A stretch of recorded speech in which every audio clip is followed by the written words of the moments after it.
Hello, and welcome to this week's episode of Lit Service, where we are fans of fiction and purveyors of dodgy writing advice. And this week we are live at FanX.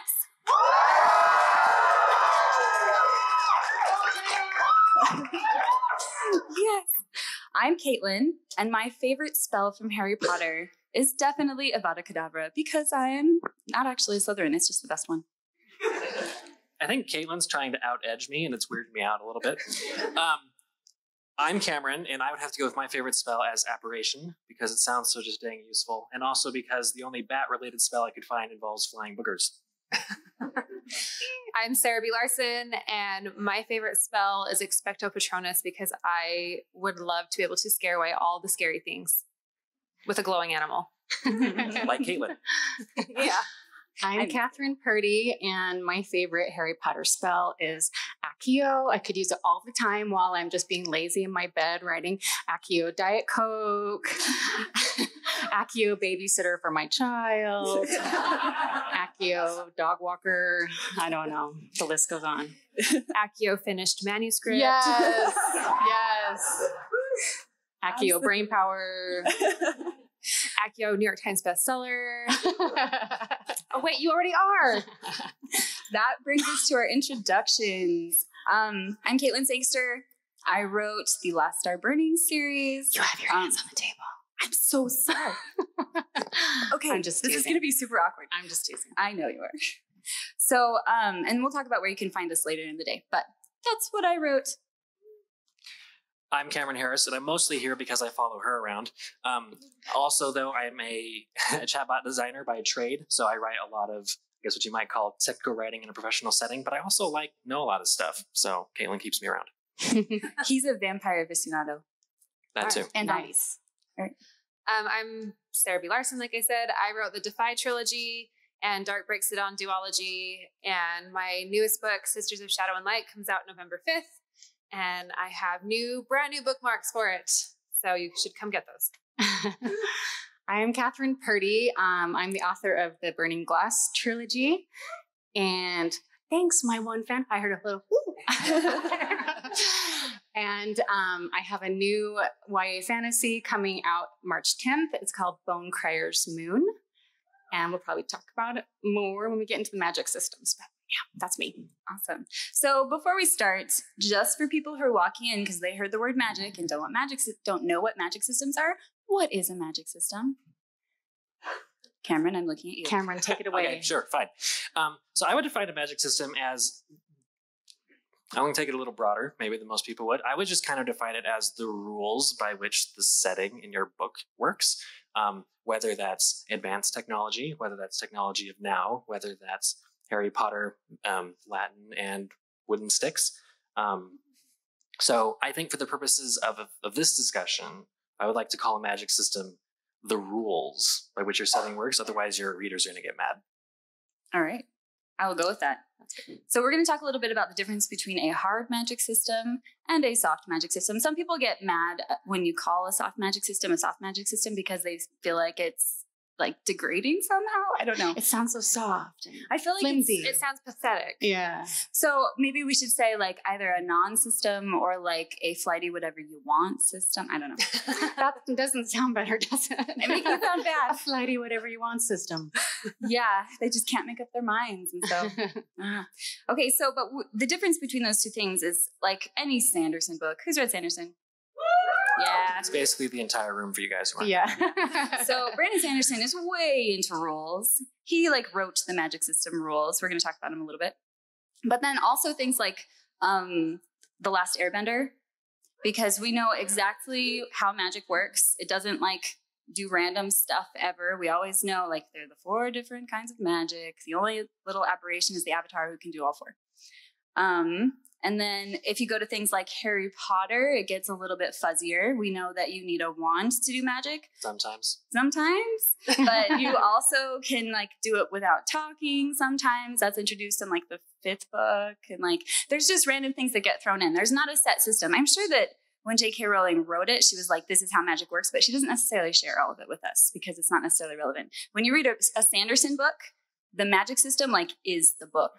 there's always like an explanation that's like, this is exactly how the magic system works, and I'm an expert. Or like in the Stormlight Archive, they spend a whole lot of time trying to figure out what the magic system is so they can use magic. But if you move over to Harry Potter, magic is cool, but it's not the point. I mean, it kind of is the point, but not in the same way. How it works is not the point. Yeah, how it works is not the point. Or if you've ever read The Girl Who Drank the Moon, it never explains anything. It's just kind of like, la-ti-da, she was born and she drank moon, milk, something, and she's magical and she does crazy stuff, and it's never explained really anything about it. It's cool that, and we get to see it. Yeah. And any of them are fine. There's not like they all are great books. There's not like a right or wrong as long as you do each one well. Yeah. Which I think is kind of the point of what we're talking about here, right? Because something magic system, something when to not use them. Don't you love that he doesn't know what panel he's on? I don't see how that's relevant. But the point I'm trying to make, though, is maybe one of those points we want to address is there are reasons to use a super detailed magic system, and there are reasons to not use one. And I think those are very important reasons to understand as a writer. Absolutely. So let's talk first about magic systems where you're thinking, well, any kind of magic should have these things, but the reader doesn't necessarily need to know what all of them are. So what are some basic rules that need to go with any kind of magic? Consistency. Yes. Don't break your rules. Yes. Don't break your rules. Well, like what are rules that rules? But you have to set it up that the rules can, or that the magic has to expand, especially when you're writing a series. The magic has to expand. Everything has to expand in the second and third book.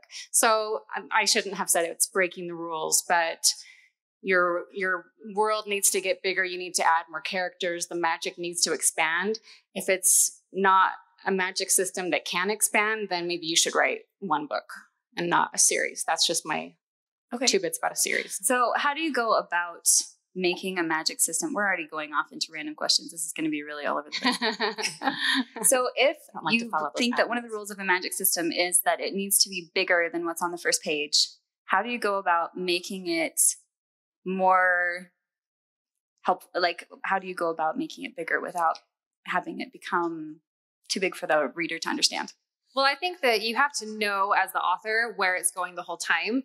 And then you have to pick and choose when you expose or reveal the different elements or the expansion. And so in like Katie's books or in my books, which I think are somewhat similar in how we create our magic systems, it's not that we don't know what our magic can do. It's that we wait to reveal some of it because we want to expand our world and our plot. I touched the computer. I'm sorry. It wiggled. It wiggled. Ah, it's okay. So it's not that you just are like all of a sudden deciding, oh, I want this to happen, so now I'm going to make my magic do this and then try and make it work. Yeah. You have to know from the beginning what your rules are and what the expansion is so that you can set it up so that it is believable, so that the trail markers are there so that your reader isn't blindsided by it. They need to be able to look back and say, oh, that makes sense. Yeah. Yeah. I think one of the really important things to keep in mind is, especially when you're writing a book where what the magic can do is part of the mystery, is that there is a difference between what the people in your world think the magic can do and what you as the author have already figured out the magic can do. I think an excellent example of that would be Sanderson's Mistborn, where at the very start, I can't remember what the initial number of metals are, but there's this many metals and they do this many things. Sanderson knew from the start that there were more metals that did more things, and there's foreshadowing all over the place to say, there's more, we just don't know what it is. So I think having elements like that's part of the key of having Magic A morph into Magic AB without it feeling like you're cheating. Mm-hmm. And there's actually a Sanderson law associated with widening your magic system, and he says go deeper, not wider. So you don't start with like water magic and then be like, actually, you can also control storms and you can also do wind magic. You don't add a bunch of stuff in. You go deeper into what your magic can do rather than trying to add in extra. If you want to do another concrete example using Mistborn, you have Allomancy and you have, oh goodness, I might have to kick myself out of the room. I can't remember the other name. Of what? I'm really disappointed right now. I was told that you're like this super expert on everything Sanderson. It's Allomancy. It's okay. Thank you very much for saving my bacon. Anyway, so those are the two primary magic systems for those who don't know about the book. And it takes a while for us to get most of the nuts and bolts for both of those. And then what Sanderson does, which I think is great in the following series, is he explores, well, what happens when those two interact with each other? So he doesn't add, there's no new branch of magic. There's just, well, what happens if you happen to be able to use both at the same time? And I think that's super cool. Yeah. Okay, so back to basic rules of any magic system. Some that I wanted to get into is that magic systems are cool when you find out that people can, channel water or move air or whatever. But what's really a lot more interesting, and this is also another Sanderson rule, is that the limits are what make it interesting. How people get around those limits, what they can and can't do. Does anybody want to expand on that? No? Fine. Well, there has to be a limit and there has to be a cost, I feel. It can't be unlimited and it can't just have no consequences. Otherwise, you have no plot. I really like Jennifer Nielsen said yesterday that if you have a world where you can do anything, so if somebody is like falling off of a cliff and all they have to do is snap their fingers and it'll save their life and nothing happens, that's not interesting. But if you have somebody who's falling off a cliff and they can snap their fingers and save their life, but somebody they love will die, that's interesting. Mm-hmm. You have to have a cost. You have to have limitations also to what your magic can do, because if it's unlimited, then what's the point? Mm-hmm. In a large scale, books are all about conflict. So if you have no conflict, you have no plot. If you have no conflict, there's nothing for your characters to grow from. If your magic can just solve everything, you don't have any conflict and you don't have a book. It's the Superman problem where they had to, Superman's only weakness is like ladies. That was the only thing and kryptonite. I was going to say, you might want to throw that one in. Well, it's not really women. It's like Superman could do anything. So they had to come up with stuff to give him. And Superman's kind of a boring character as a result. Like you're interested in Lex Luthor and like the bad guys and what they're going to do to Superman rather than Superman himself, because he is pretty much, he can do anything. So that's me saying that Superman, they did it wrong, right? That huge franchise that did really well. Superman. Yeah. So some other limits. I think a really interesting question to ask yourself when you're writing a magic system is, why do the people with magic rule the world, or why don't they? Like, if you have magic, if you have a leg up on everybody else, then why aren't those people ruling the world? In stories, because there are stories where they do. In which they do. Sure. Yeah. Kind of, you've written a story like that, in which the magical people govern. And it's the girl, the Hollow book, right? Can we talk about books we wrote that weren't published? Well, Dark Breaks the Dawn works too, because the king and queen are the conduit for the magic and they control it. So, and they are the rulers because they are the conduits. And so that's the only way that people have the magic. And they're the ones that, there's two kingdoms for light and dark, but it's not like good and evil. It's more like summer versus winter. And they need both of them for the world to survive. So maybe we can talk about like why in general that's a hard thing to do and how she pulled it off. Sure. Right? So. Well, if I had to guess from my own experiences, I'm gonna then ask you to verify what I'm saying. Okay. When you have someone who's ruling a country instead of just like a hidden faction, that affects everything. There's ripples that's going to affect the entire country, and that's a lot to deal with. And how do you deal with that? I don't want to toot my own horn, Katie. How do I deal with that? Well, there's an opposite power. So the opposite, like the enemy has the same or equal type of power. I mean, it's kind of like Star Wars to a certain extent, even though that's sci-fi. I guess it's a fantasy though. Star Wars is kind of sci-fi, fantasy, Star space Wars opera. Is totally, magic in there. Yeah, it is. Yeah. But you've got like the light side and the dark side, and they're to a large degree in power, like the Emperor's in power. Which Star Wars are we talking about? I don't know. Yeah, it depends. But well, okay. So to clarify your question, you're saying how does it work that they are the ones that control? Well, what I'm saying is generally speaking, the people who are in power in a society have the largest effect on that society. Mm-hmm. And when you're looking at like the realistic ramifications of having magic, when the people in charge have the magic, I'll know most of the time that would change a lot about a society, make it not look like a real world counterpart. Yeah. So I guess you could compare like the Defy series to the Dark Breaks the Dawn series, because in the Defy series, the people with magic are kind of in hiding and they've been killed. And so, they don't want to have people know they have magic. And so it's kind of a problem that the prince does. And in Dark Breaks the Dawn, the rulers are the ones that are the conduit for the power that their world needs to survive. And so it is very different worlds because you have the people hiding over here, but they're able to influence what happens in the world. And these people are out in the open and people are trying to take their power because they know it exists. They want the power. They want to rule the world like the other people. So it is a very different construct of how those worlds work. And it's really fun to explore both sides of that. It was fun to write very different worlds that way, that one, they were in power and one, they were trying to hide. Yeah. And in Bonecryer's Moon, my new series coming out, there is a matriarchal society of women who ferry the dead. And they largely keep the balance of the world. So in their minds, they're almost like the rulers of the world, but hardly anybody knows about them. They're this little group of women that live in this like ruined castle, and they live a life so of hiding. Cool, by the way. They get power from animals with bones, and it's bone magic, and it's so awesome. Yeah. And you guys need to buy this book. So, but like the people in thanks, Sarah.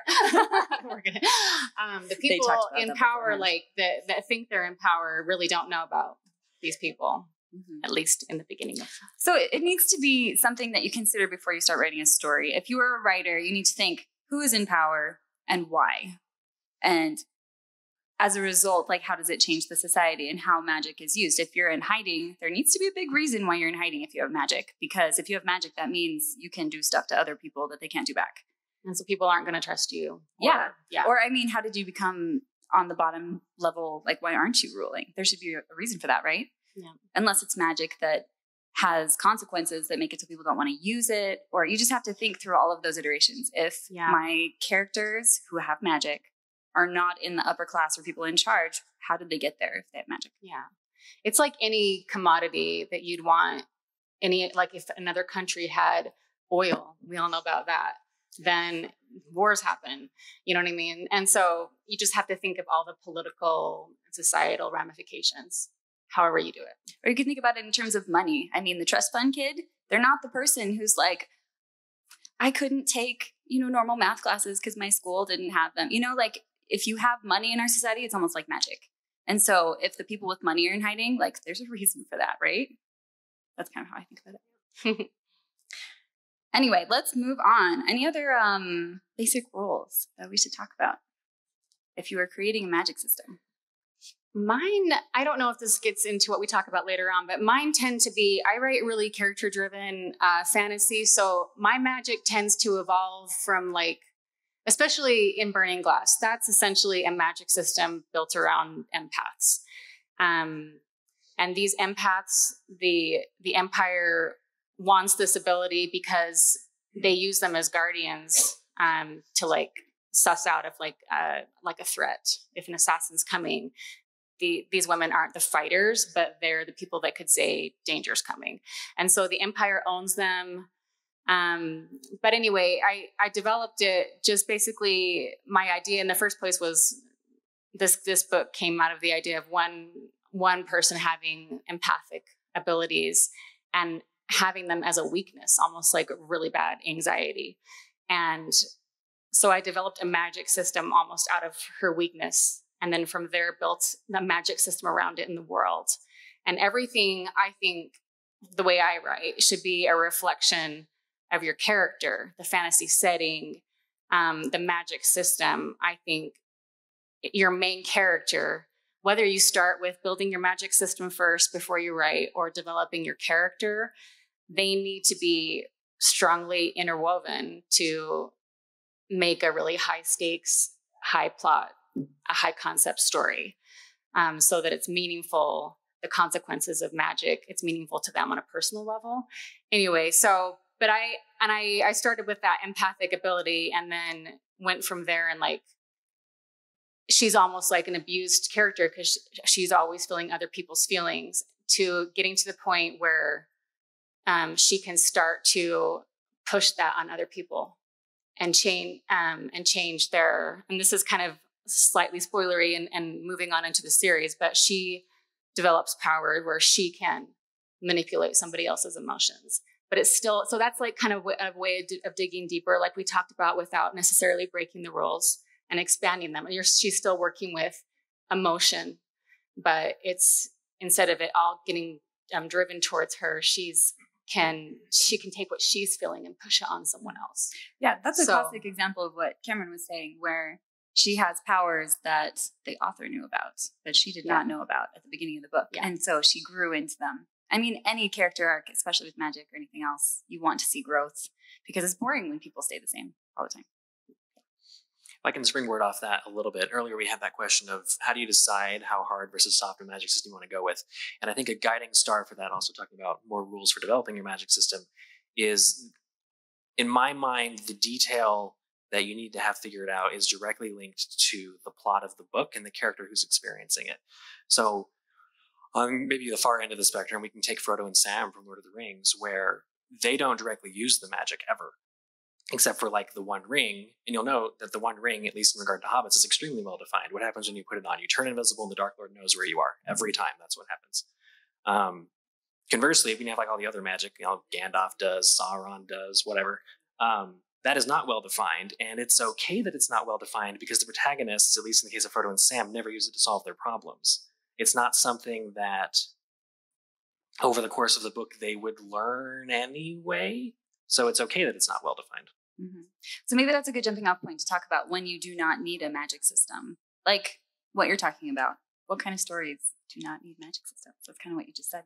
It needs boring magic stories. Huh? I like fantasy. I'm just kidding. I don't mean no magic. I just mean defined magic systems. So you're saying like more of a soft system as opposed to a hard system? Yes, if we're going to be mean. If we're going to be mean. I'm just kidding. If you want to read like Katie's in my books as opposed to Brandon Sanderson's book, is that what you're saying? Just kidding. We love all the books. We do.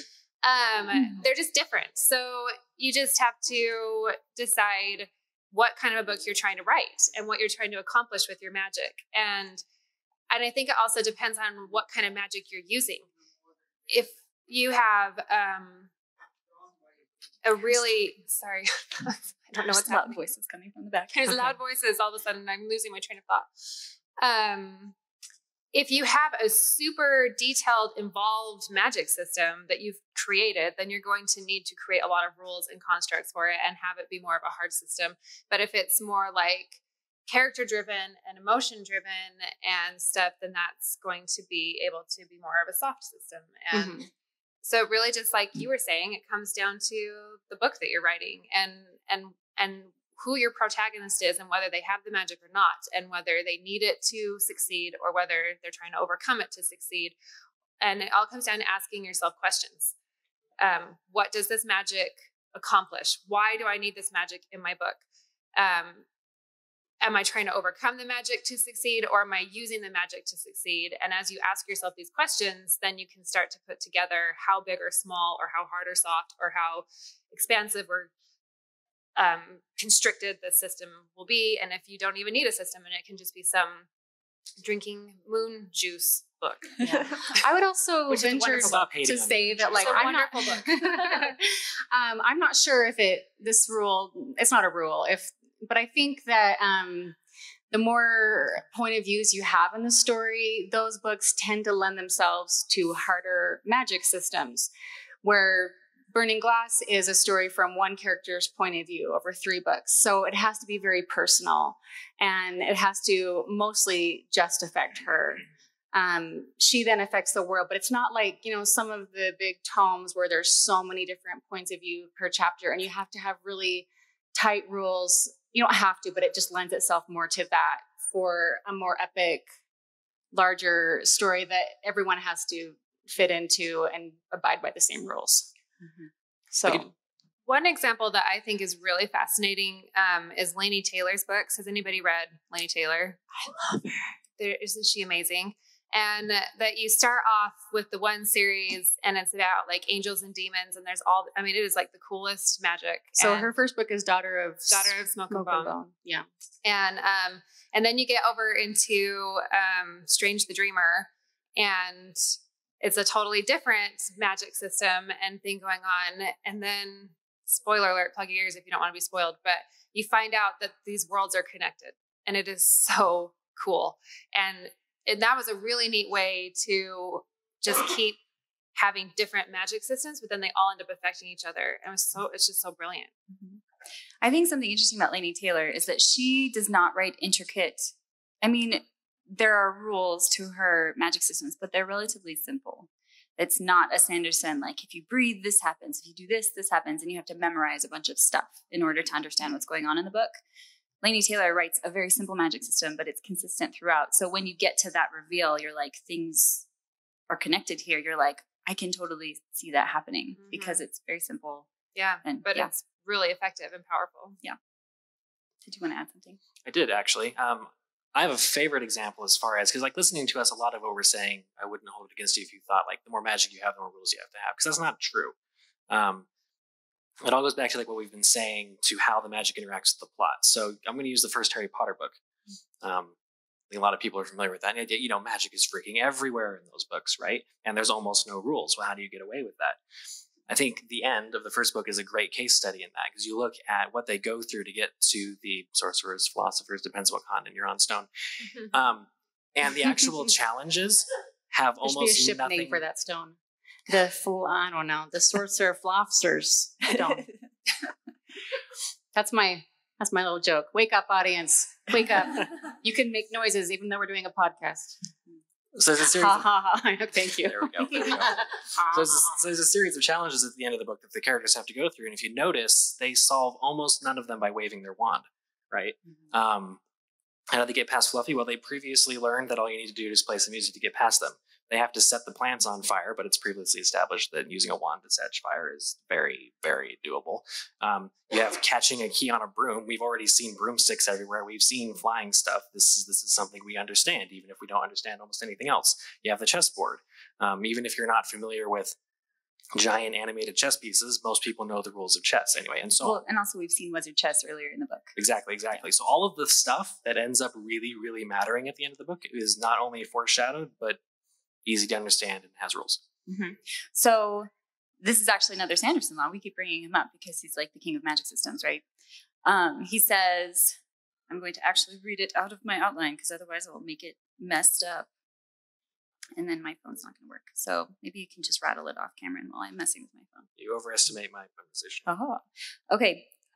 It is the author's ability to resolve conflicts in a satisfying way with magic is directly proportional to how the reader understands the magic. So you can't pull something out at the end of the book and be like, ta-da, the end, the eagles came and saved them, except that you can't do that if you're J.R.R. Tolkien. But everybody complains about it, right? It's great because he managed to pull it off. But generally speaking, you can't do that and have readers be like, haha, I was so excited about not knowing what was going on at the end there. Because at the end of a book or the end of a movie or anything else, you want to understand what's going on and you want to understand why. You can't do it now. Like, authors could get away with things. You could get away with anything a long time ago. But if you want to get published now, you can't have eagles come fly in all of a sudden and be like, huzzah! And be like, okay, why did we not just do that from the start? That how it should have ended. Has anybody seen that? Yes. Okay. All right, let's move on a little bit. Real quick, if They could have at least sang an eagle song in the woods while they were frolicking along. Yeah. Some eagle poems. Just maybe the giant caveat that maybe we should have started with. There's a reason that our tagline is fans of fiction and purveyors of dodging writing advice. It's the second part that's actually really important, because if you weren't aware that in writing there are rules, but they're really more like guidelines. You can there's a way to break any rule and get away with it. It's just that generally it's harder to do it that way. So generally you can listen to us if you want, but if you find a better way, then awesome. We're here to help. But if you don't find us helpful, then go away. And the people that get away with breaking the rules and like make it work, those are like the breakthrough novels, right? So for sure. You can make it work. Go for it. So generally speaking, don't listen to anything we're saying and break all the rules, because then you will write a bestseller, right? Exactly.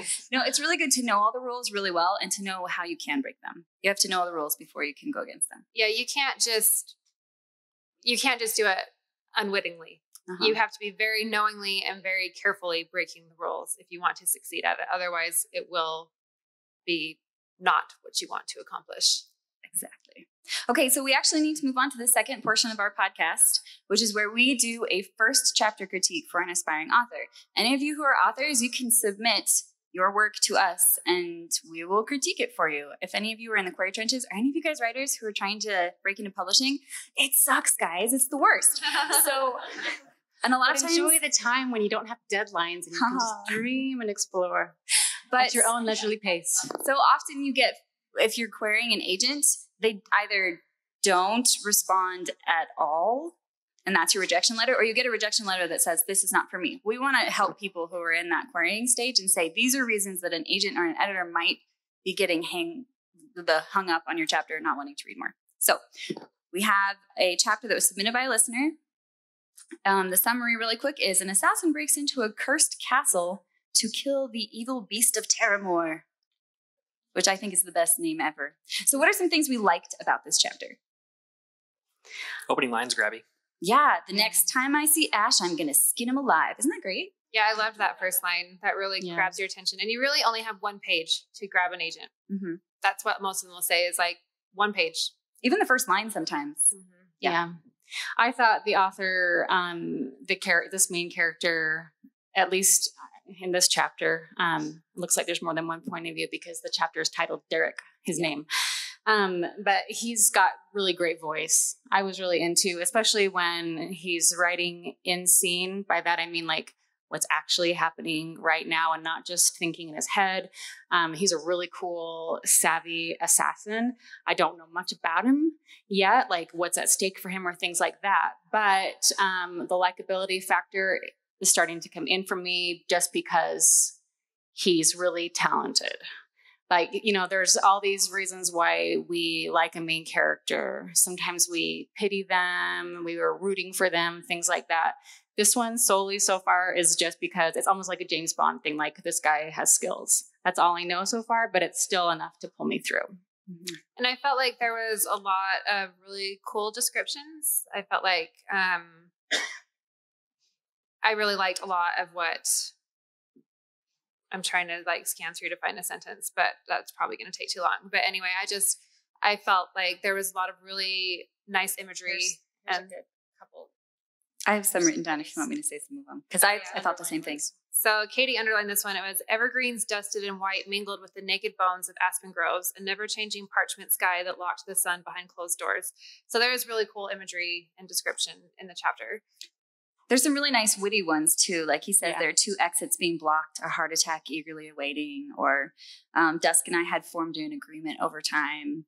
There are castle spires that are clawing through the clouds for a chance to see the sun. There's some really beautiful imagery and just witty ways of putting things. Yeah. Mm-hmm. And I'm all for evil ice queens and slaying scary ice beasts. It's a really cool setup for a story. Do we have any other things? Actually, you didn't say anything yet, Cameron. You have to say something nice. That's not true. I opened with the opening line. Was great. That's true. Sorry. He did is it a boy, the author? I have no idea. Oh, I just am like thinking it's a boy because the main character's a boy. How not cool of me. It could be a girl and it could be anyone. All right. But I thought that they really spent a long time developing this world.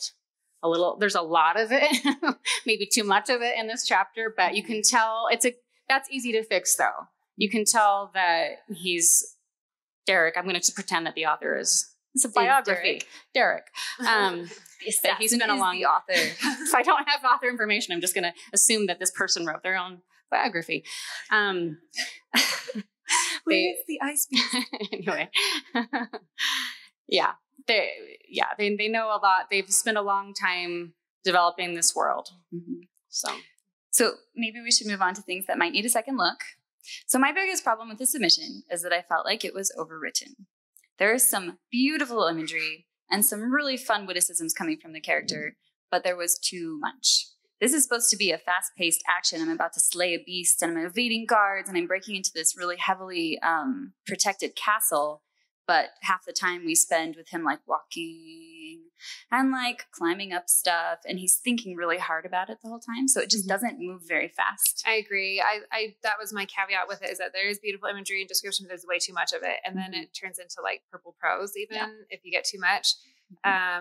You want to just pick your favorite 1 or 2 lines, especially in an action scene. This is supposed to be an action scene, and you want to have action happening in your first chapter. You do not want to be dwelling on recapping things. And I agree that there was a lot of, like, you can tell there's a lot of world building, but there's too much. Mm-hmm. There's too many names thrown in way too fast, too many cities, too many things that I'm just like, wait, what? And if you're as a reader, or especially as an agent or an editor, are like having to go back up like only 4 paragraphs in to try and figure out like, wait, what city and what this, then you're going to lose them. Yeah. You have to introduce it slowly and authentically, like to what this person would actually be thinking if they actually live there. Like if I'm from Utah and I'm in Salt Lake, I'm not going to be sitting there thinking I am in Salt Lake City, which is the main capital of Utah, which is this street. But I come from the suburb of Riverton and da, da, da, da. Like you just don't think that way because you live there. Mm-hmm. Yeah. One thing that threw me, for the most part, when he's in the action, I enjoyed the voice. Sometimes I question the voice because we don't know enough about this character yet. We just know that he's an assassin and he's really skilled. But when he's describing things very poetically, in order to justify, for me, I write deep point of view. So if this is from Derek's point of view, and he's also writing first person, then is Derek a poet and an assassin to be talking like that? I had that exact thought. You know what I mean? Like, actually, you have to, if you're going to write really beautiful, like in Bone Crier's Moon, I have 3 points of view. I have one character that's really haughty and passionate. And she can, when I write her, I can get away with a little bit more flowery descriptions and like really passionate descriptions. And then I have a thief and a guy set on revenge in one of my other chapters, and he just wants revenge. And he barely even has metaphors because he doesn't think that, he's just very direct. And he has shorter sentences. A lot of these are really long sentences too. And in action scenes, if you, something to pick up the pace as well is more white space. This was 10 pages, but it was like 3,300 words, which is a lot of words for 10 pages. He needs more white space and shorter sentences. That helps the pace. I had that exact thought. I'm like, is this like a very sad assassin who doesn't like his job and wants to be a minstrel? Because there's so many music analogies and poetry and stuff. The whole time I was like, this guy doesn't really want to be killing the beast. And it's good writing, but it's the author showing through, and maybe it's the assassin, but we don't know enough about the assassin for it to be believable. That kind of leads into what I would call maybe my largest concern with the piece, is that for me, there was not very much tension throughout the entire thing. We have this guy sneaking up on this town, which is initially described as deserted. So I'm like, okay, well, it's spooky, but there's no immediate threat. And then we learn, okay, there's human guards all over the place, which conflicted in my mind with deserted, but that's a separate issue. And we get to that point, and the assassin thinks, well, if I was allowed to use violence, I would just kill them all and be done with it.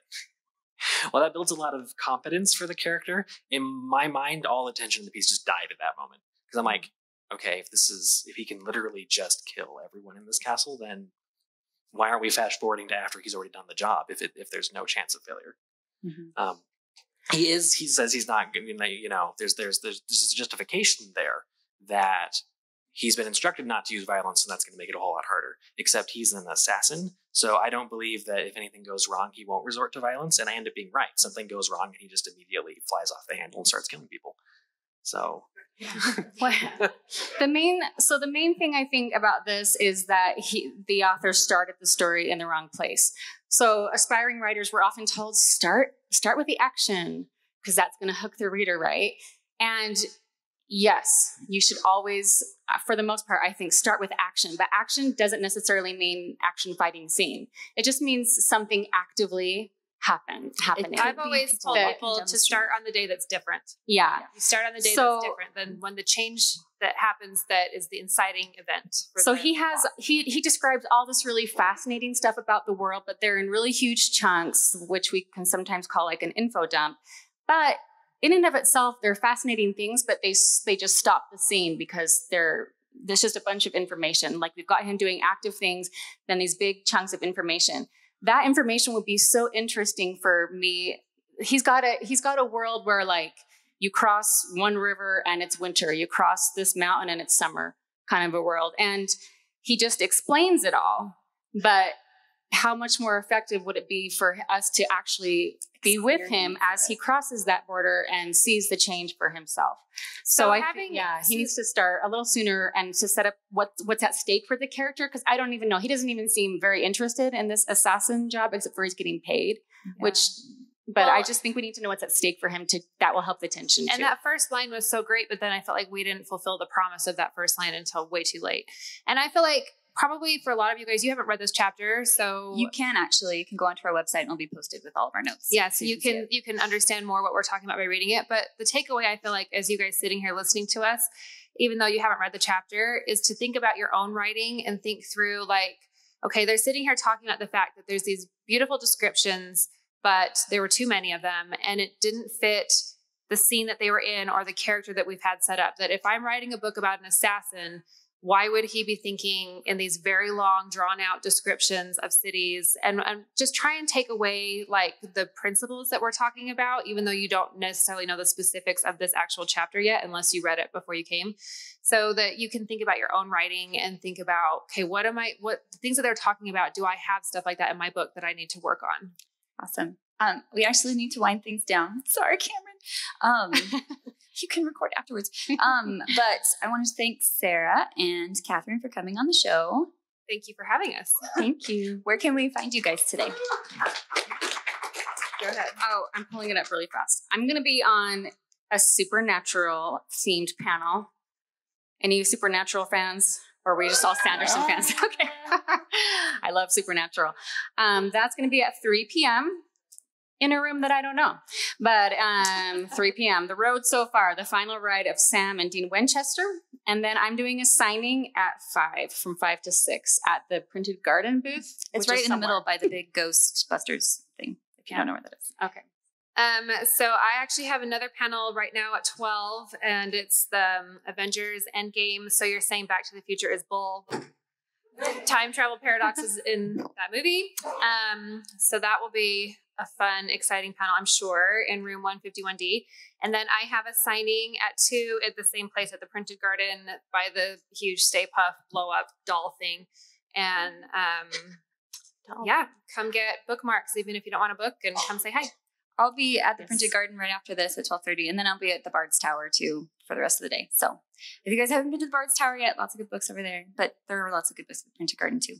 So our guest for our next 2 episodes will be Susan R. Matthews, who's the author of Under Jurisdiction series. She wrote An Exchange of Hostages, which was nominated for the Philip K. Dick Award and the Campbell Award. And after that, we'll have Jodi Meadows, who co-wrote My Plain Jane and also Before She Ignites, that whole series. So if you want a first chapter critique from one of those ladies, you should submit to our podcast. You can find our submission guidelines online at Lit Service. I'm going to mess this up. You can just Google it. Yeah, just Google us. And you can also find us on Instagram, Facebook, and all those other places. We do have like 5 minutes for questions if you would like to come ask us anything. It does not have to be about magic systems, but it can be.